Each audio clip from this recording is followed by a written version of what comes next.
This is part 2 and the last part of this little corporate finance video, or the corporate finance analysis I'm making. In the last section, in the last discussion, I discussed how to kind of take different classifications from a database.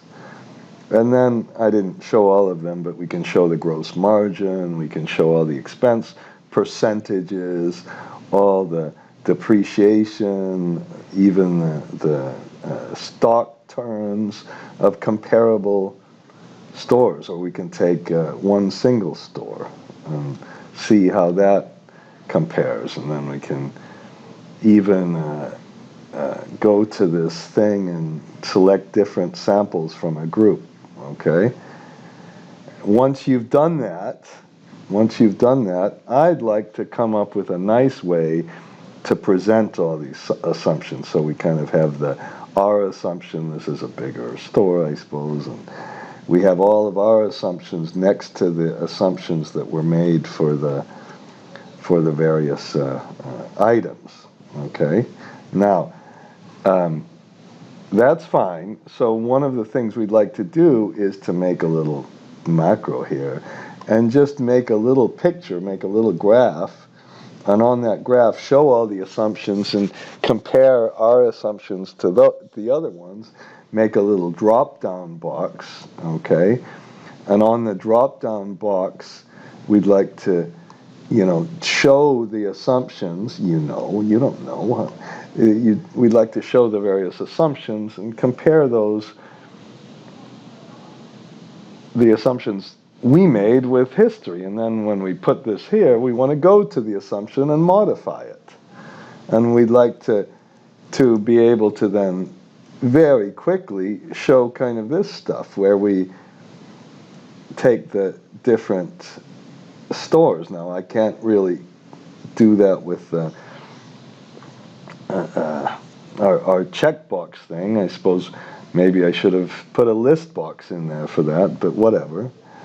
Okay, so that long video on doing that, but at least we can kind of show that, and then we can say, well, what if we compare it with a different class or a different brand, classification or a different brand? What does our assumption look like? And we'd like to go to it very quickly. And then over here on the summary of results, I'd like to show things like what's the return on, where's our financial model? So we have different parts. Now, I'm going to come back to this. And then we can go to the profit and loss statement, cash flow, balance sheet. And right below the cash flow, somewhere. No, below the balance sheet. Perhaps I should have put another thing, financial ratios. Okay, so we'd like to compare some of the financial ratios. In fact, this is going to be easy. Maybe we just compare these ratios. And if we change an assumption, we can then immediately see what happens to our ratio compared to the store comparators. I'm saying compare too much, but whatever. All right, so that's the issue. Now, you can turn the video off. Well, of course you can, idiot. And if you want to do this, the main thing I'm going to show you is kind of how to just grab data from an input, grab data from a sheet, and just make it a flexible graph. Nothing. And the first ones, why don't we start with the first one, and I'm going to also review something, and that's how to take something from the database. So if I want store income, now in the last video we said take that master database and go click on one of these things that had a whole column of truths, and then once you've done that, excuse me, I did this, let me do it here. I did it once here, okay, so we did it already where we take these things, and now I want to find the stocks or the inventories, and what I would do is just leave all those true and falses here, and then you just click on the database and you go and find the column you want, in this column, there's one that has the average of the 13-month, and then you just click on that one, just like that, and then you've got it. I think I have to divide this by 1,000, and then we have to kind of do it by hand. You just go to the next one and do the same thing. And that just tests the other true and false. The good news is it leaves it where you are. And then we get the next one. So I'm going to do this a couple of times. Again, the idea is you already have this EY has a, Ernst & Young has a thing with true false already there. And that's always going to be the same. So once you copy it, it's fine. All right, and then we'll get the last one. So that's our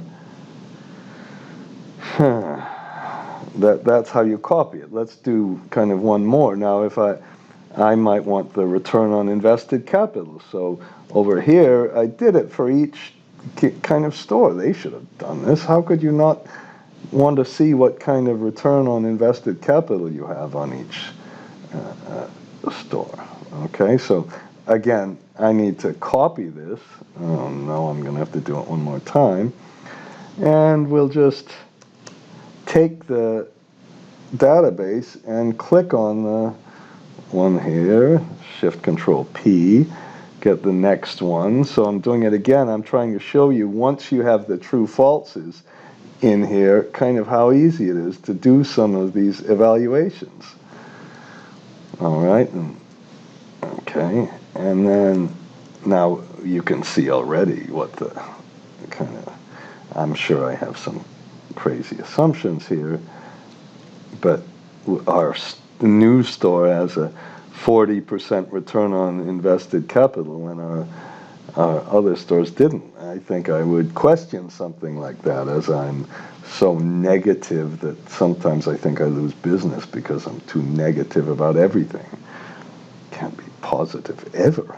It's disgusting. I gotta take this banking credit analysis that was ingrained in my stupid old brain out of my brain.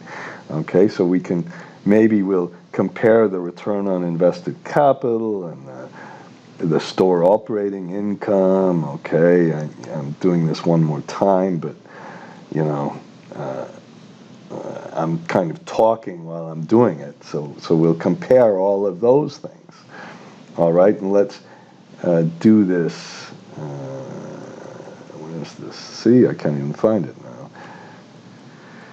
Well, it shows you how you have to find things. So I guess I can say I'm doing this on purpose, but I'm not, of course.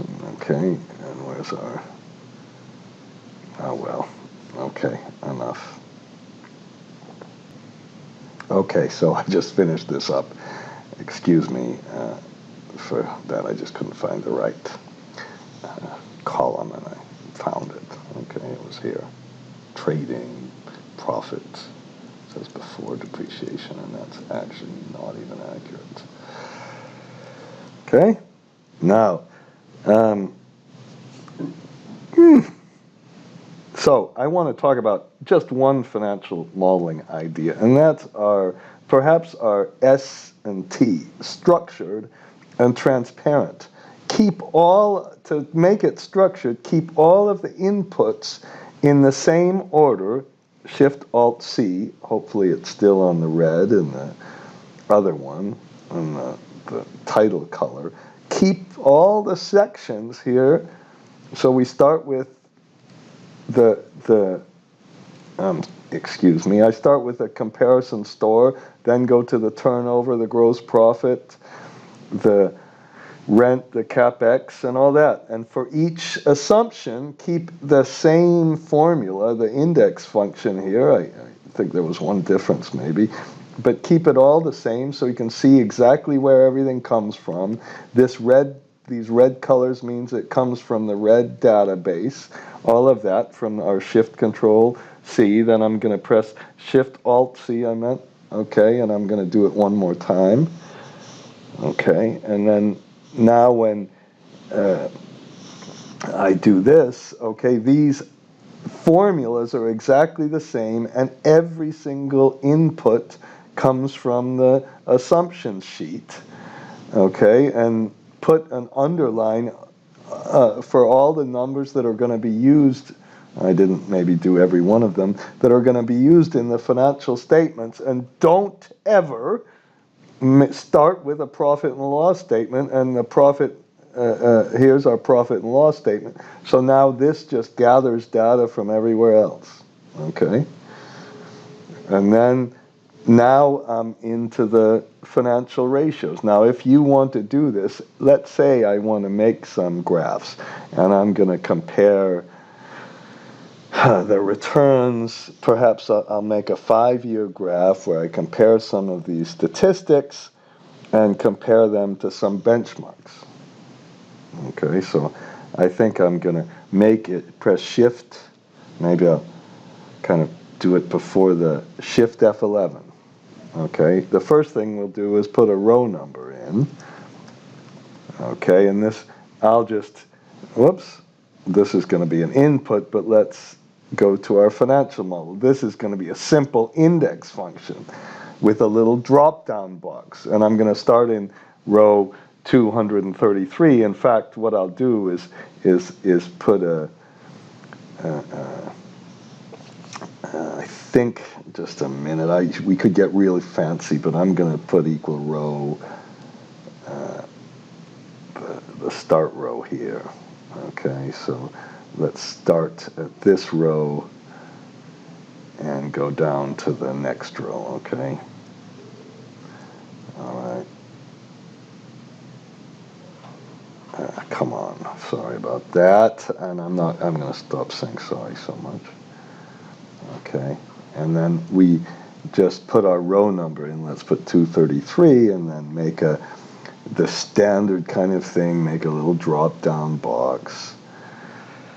And in this drop-down box, what I'm thinking about doing is making a little macro that will automatically start it at this minimum and maximum, just in case we insert some lines. Okay, now after you do, but before we do that, just kind of do it by hand. Okay, so this is the standard stuff where we put 233, and then what was it? I can't remember what it was here. Okay, 242, and of course that's totally good enough for about 97% of people probably. And then we went from one sheet to the other, so we can just have a little row number. Okay, so this is the start and the end, and then we'll make a little graph and put equal index, and just go to our financial model, click on our, actually it's in column B, isn't it? And take this is just too easy, I hope, and then we'll put the year 1 to 5 here. Let's do that first. So again, just put equal index and go to our now if you're just about to turn the video off because it's too simple, okay, just wait for a minute, because we'll do something a little, and I've shown you this before, I'm sure. So we have 1, 2, of course I have to press the F4 here, and you know that I did that mistake on purpose. And we have the 2, 3, 1, 2, 3, 4, 5. Why didn't it compute here? Okay, and we'll just put the years here. Okay, let me just pause to see what was wrong with that. Okay, I just took the wrong column. You probably saw me taking the wrong column. And then after that, we can put our kind of comparators in. Now I'm just doing this perhaps because I just think it's so important in a corporate model. It's just like taking the history and making a very good presentation on all your assumptions on how they compare to the history. That's the big deal. That's history is what you should do. I've railed about the Mexican-American War. I wish when some people talk about building a wall or something, they'd understand that what happened in 1848, just a year before the 49 gold rush. Okay, no, and so then we can put our average, that's where we computed it, and finally we can put our single store that we're comparing it to. And then for these, just put an equal sign and go back to our financial model. They're just going to be straight lines, but now at least we can compare things, compare everything to them. Okay, so there's our and again, I better put equal index, and this time go to the financial model and put the whole column, and then you put the row number in. Okay, that was what I just showed before, and then we can just press Shift Control R, and then we can take this thing and go down. But this, oh shoot, okay. And then this is D, this is E, okay, and the next one's F, okay, sorry, stop F, and then this is G, okay, and then we take the same things, oh, okay, Control D, Shift Control R, take the area, make a F11, maybe, and that's our ROIC, and then our brand.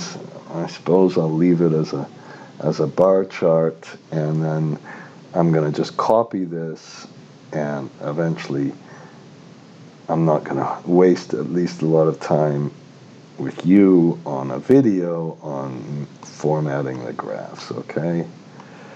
All right, so the nice thing here is, and that was meant to be a little simpler, is now we can change the kind of the store classification. We can change the brand comparator maybe. Uh-oh, that was a bad one. And then we can change the store number and see kind of how our store compares to the other stores year by year by year. And then we can do the same thing. Now here all we have to do, I've done this too many times, but you just, and it's all index. This should be a thing that says use the index function. So we just take this one and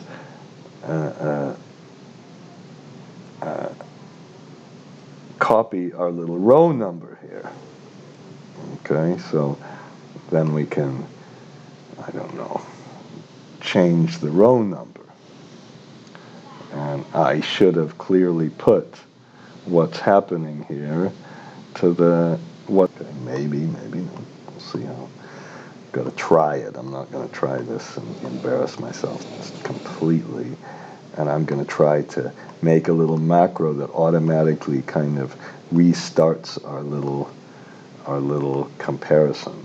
Okay, so we can look at our store EBITDA, our EBITDA per meter cubed, and then, we can ask, well, why is this brand? Maybe I'm comparing it with the wrong brand, okay, or the wrong class, I guess, huh? Okay, oh, that one had a negative one, okay, so that's what we can do. Now let's see which input is really driving things. So we'll make a similar graph here for the inputs, and that's kind of the primary function. The primary reason I did this is a little tiny more complicated and probably more important. On the assumptions, let's go here and let's try a different brand that I don't, okay, and then we I only want to take these things where I have a comparison.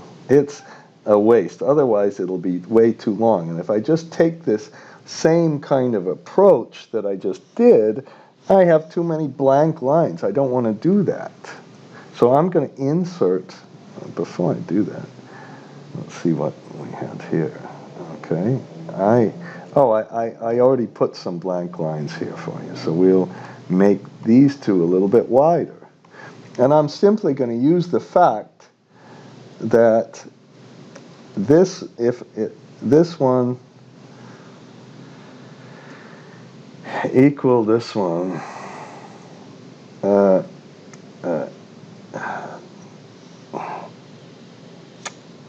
equal if this one, then I can put comma true comma false. Never really done that before.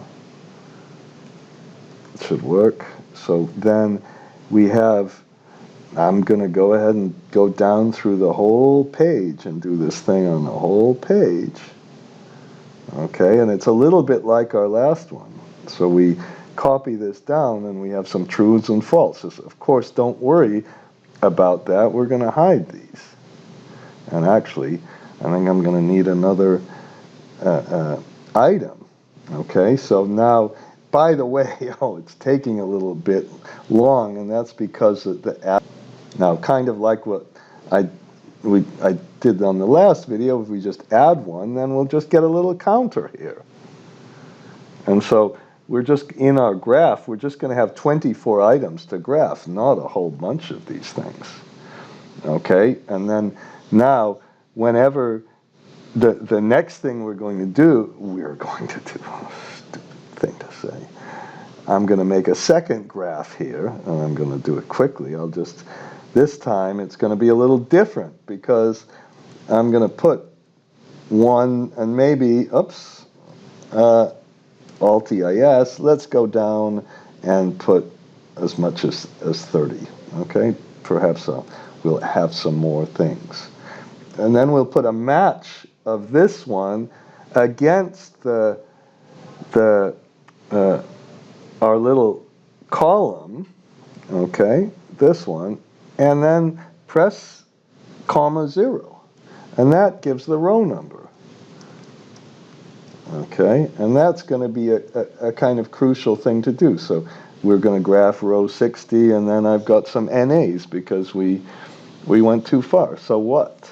Okay, and then now once we have the row number, then we can show kind of our four things. So let's show what we have in our brand. Perhaps let's put the assumption here first. So let's just put equal index, and then go to the assumptions, and here's what I did on every single thing. It's kind of double using the index, I guess. No big deal.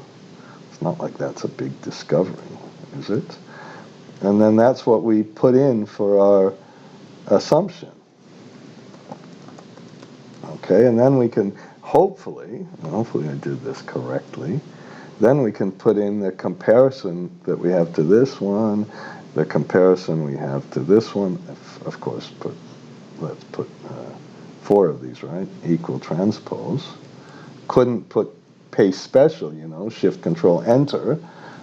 And then we'll do the same sort of thing. Put an equal index, and this time it'll be easier. So we just go to the assumptions and click on the whole column, and then go and get the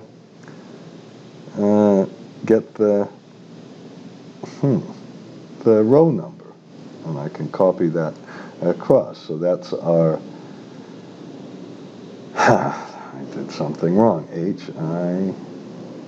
Of course I need to press F4 and just keep it on the column K, don't I? Okay. And now we can do this, and I suppose we also need the title. All right, and let's put an index, and just click on our assumption title. Okay, and hopefully you put it all in one column, and you didn't do this disastrous thing, which is using a merge. Okay, this time, since I'm not copying it, we're doing that, and then we can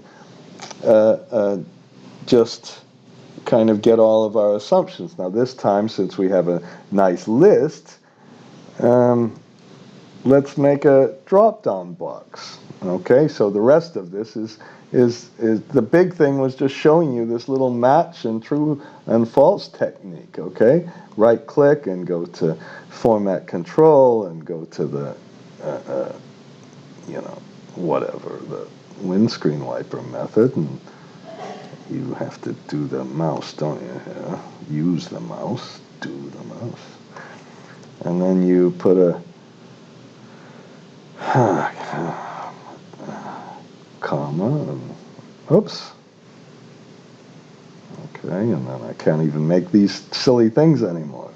We go to another sheet, back to this sheet, and then press our thing here. And now we have and I know I've done this before with a different example, and I'm sorry if I'm repeating myself a little bit, but the little thing with the true false was a bit different, and then we put index again, so we're kind of going crazy with the index, which is one of the only few functions you need. That's what I tell people in my classes these days. Okay, and then we put in our title. Okay, and yeah, this is the assumption, and then we can quickly make this graph. Okay, and see what kind of assumptions we've made. So it's a little bit different because it's grabbing things from a database, but it's got the same idea, and I just think that's a crucial kind of thing to do. And just as in a corporate model, I suggest that you would look, at the return on invested capital. Okay, and oops, go up one here. Oh no, there. Okay, we can compare this, and then this thing here. We'll cut this. Now the remaining things I hopefully can show you that are a little bit different are. Watch me screw up and be totally embarrassed and cry. Maybe I won't. Of course, I don't have to show this video, I guess, but I will, because I want to put one there. Okay, so now we can take and look at our things like our gross margin. Okay, and see kind of what our assumption is compared to the other assumptions, and of course you can select a different store and do all of that, and just do your comparisons and try to figure out if it's this assumption that's causing you, or this assumption, or this assumption, and so on and so forth. Okay, so that's the idea. Now there are two things I'd like to kind of show you this time, is how can we, if we want to change this assumption. I don't know what happened to this assumption. I didn't show that's okay. But if I want to change an assumption here, and perhaps we should of course put let's say this assumption is too low. I just want to, maybe we should, how do you do this? Format the data point. Okay, I hope I can do that quickly, and then, and even maybe this time we should probably put a data label on there, shouldn't we? Oh, great. I'll have to format it, whatever. And the key thing, while I'm babbling on, is to be able to, as soon as you have this, go to the kind of drill down and go to the input. It's kind of what Power BI does so much better than this. But, we had to make the model. So, two things. Can we make a little start and end here? And can we Okay, let's finish the last couple of things that are pretty easy. I didn't do much, but I changed the format of the graph a little bit, so you can the different comparisons are with kind of bars instead. And oh great, come on. Oh, I guess I have to go down. Excuse me. So I'm putting it back to the return on invested capital. And again, you can switch the brands around, I guess. Oh, I picked the bad one, of course. All right. Oh, no. Are they all zeros? No, they can't be. Okay. So we can compare our assumptions, and then we just have to make these things that go to the assumptions and all that stuff. So let's finish this up. And to finish this up, we'll do a couple of those things I said, which turned out to be much easier than I thought. Perhaps you knew about this. If I just make a macro, and in the macro, I'll leave it macro 3. And all I'm going to do in this macro is right-click on our little thing and just change this. I'm going to leave it to 33, and whoops, and I'm going to leave this to 42, because obviously now what happens is, what if I insert a line, Shift Control F3 to name all the ranges from the top row, and whoops, I didn't want to do that. I needed to switch off the macro. What an idiot I am. Let's go to Control F8. Come on, alternate F8, and look at our macro. And we better, I don't know if you can see that I did it once before. Take away this junk. Take away this stuff, and then now I think this is still named start. This is named end, and this is named value. So all you do is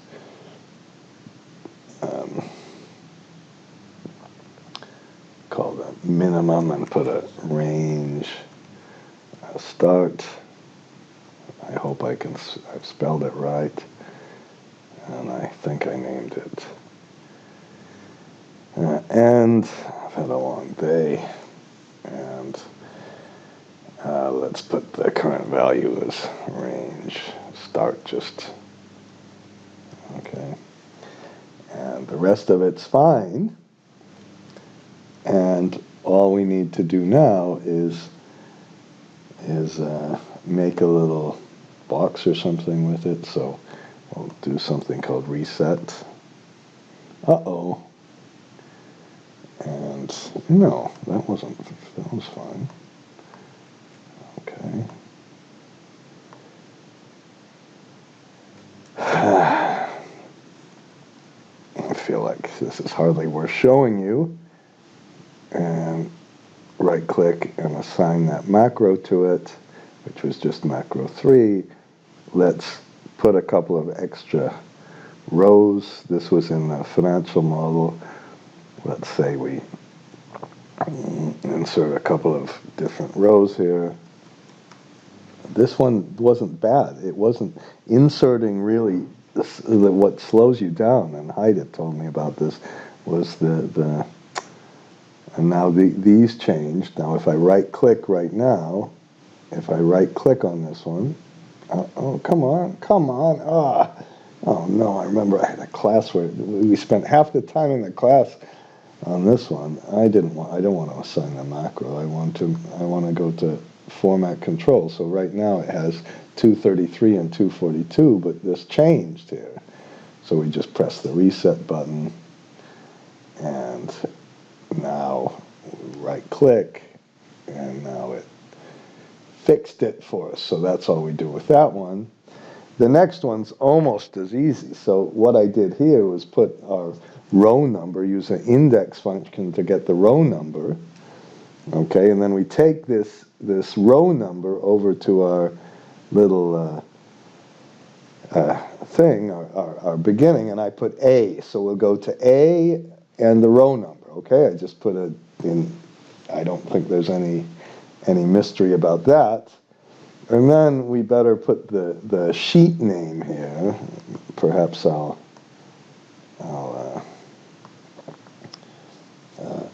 put equal assumptions.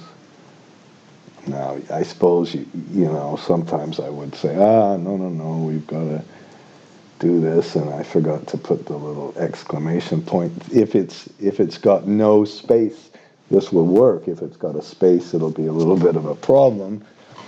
And then I already tried to make the macro. I just made a go-to macro, and that was called macro 2. And in here, I hope this works. I didn't try it really.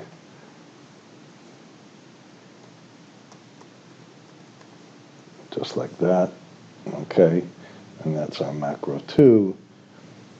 And all we need to do is right-click and assign the macro to this macro 2.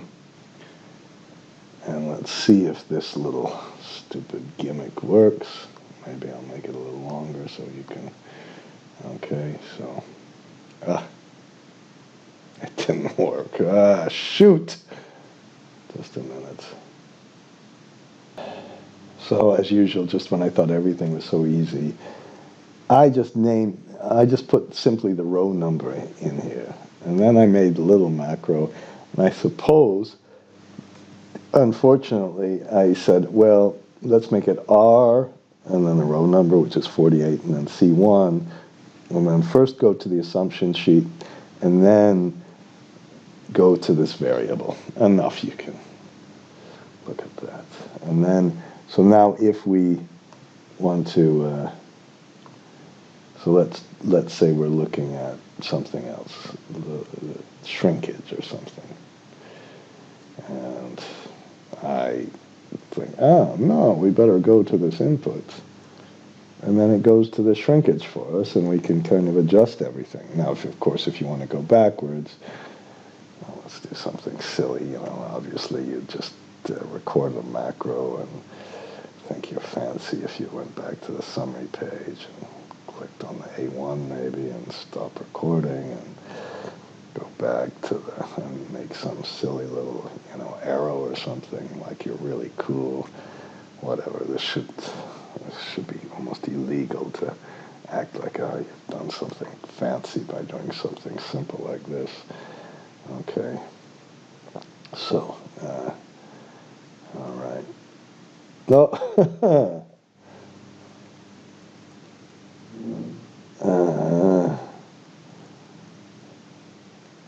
Okay. I don't know what I did here. Oh, shoot. But it's okay. Did I stop recording? Okay. So let's try it again. Let's see, basic rent per meter. Why are we paying so much in rent?